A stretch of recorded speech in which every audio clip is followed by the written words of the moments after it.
اعوذ باللہ من الشیطان الرجیم بسم اللہ الرحمن الرحیم۔ شروع کرتا ہوں اللہ کے ببرکت نام سے جو بڑا مہربان نہایت رحم والا ہے۔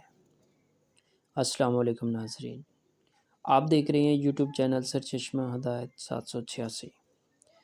ناظرین، آج ہم سورۃ بقرہ کی آیت نمبر 21 اور 22 کا ترجمہ اور خلاصہ بیان کریں گے۔ ترجمہ: اے لوگو، اپنے اس رب کی عبادت کرو جس نے تمہیں اور تم سے پہلے لوگوں کو پیدا کیا، یہی تمہارا بچاؤ ہے۔ اس سے پہلی آیت تک تو تمید تھی کہ قرآن جو ہدایت کا اصلی سرچشمہ ہے، اسے ماننے اور نہ ماننے کے اعتبار سے لوگ تین قسم کے ہیں۔ اب آگے براہ راست خطاب کے ساتھ تمام لوگوں کے سامنے وہ اصل بات پیش کی جا رہی ہے جو اس کتاب کی دعوت کا حقیقی مقصد ہے، جس کے لیے کتابیں اتاری گئیں اور انبیاء بھیجے گئے۔ وہ ہے دعوت توحید، یعنی اللہ تعالیٰ کو ایک ماننا اور اس کی عبادت کرنا اور دعا میں کسی کو شریک نہ کرنا۔ طبری نے ابن عباس رضی اللہ عنہ سے کا معنی بیان کیا ہے، یعنی اپنے رب کو ایک مانو۔ توحید کے لیے پہلی دلیل یہ بیان فرمائی کہ میں تمہارا رب ہوں جو تمہاری پرورش کر رہا ہے اور تمہاری ہر ضرورت پوری کر رہا ہے۔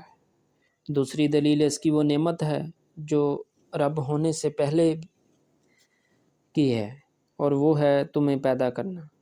باقی تمام نعمتیں اس کے بعد ہیں، اگر یہ نہیں تو کچھ نہیں۔ قرآن مجید اس دلیل پر بہت زور دیتا ہے اور اسے بار بار دہراتا ہے، اس لیے کہ کفار بھی مانتے تھے کہ خالق اللہ تعالیٰ ہی ہے۔ فرمایا، اور یقیناً اگر تو ان سے پوچھے کہ انہیں کس نے پیدا کیا تو بلا شبہ ضرور کہیں گے کہ اللہ نے، یعنی تاکہ کہ معنی میں ہے بچ جاؤ، یعنی اللہ کی گرفت سے اور جہنم سے بچ جاؤ۔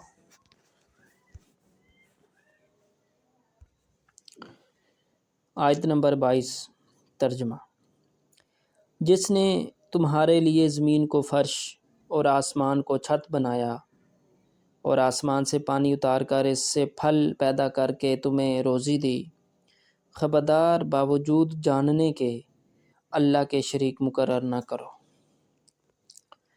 یعنی تمہیں اور تمہارے باپ دادا کو پیدا کرنے کے بعد تمہاری ضروریات کے لیے تمہیں کسی دوسری ہستی کے سپرد نہیں کر دیا، بلکہ ہر چیز کا بندوبست خود فرمایا۔ زمین کو تمہارے لیے بچھونا بنایا، آسمان کو چھت بنایا، پھر آسمان سے پانی اتار کر تمہاری روزی کے لیے مختلف انواع کے پھل پیدا کیے۔ جب تم یہ سب کچھ جانتے ہو تو لازم ہے کہ اللہ کے لیے کسی قسم کے شریک نہ بنو، یا پھر اس کی زمین سے نکل جاؤ اور اپنے کسی داتا یا دستگیر کی بنائی ہوئی زمین کے اوپر اور اس کے بنائے ہوئے آسمان کے نیچے رہو اور اسی کا پیدا کیا ہوا رزق کھاؤ۔ ما کا ترجمہ کچھ پانی تنوین کی وجہ سے اور کسی قسم کی شریک جمع اور نکرہ کے مفہوم کو واضح کرنے کے لیے کیا گیا ہے، یعنی نہ ذات میں شریک بناؤ، نہ صفات میں اور نہ افعال میں۔ اس میں اللہ تعالیٰ نے انسان کو پیدا فرمایا، بے شک وہ پیدا فرمانے والا ہے۔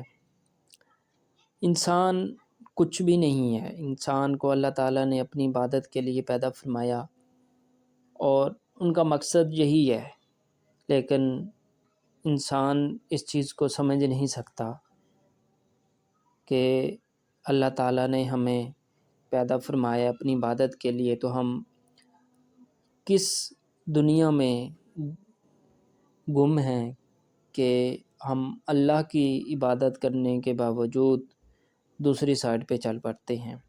اللہ تعالیٰ ہمیں قرآن پڑھنے، سمجھنے اور اس پر عمل کرنے کی توفیق عطا فرمائے۔ جزاک اللہ۔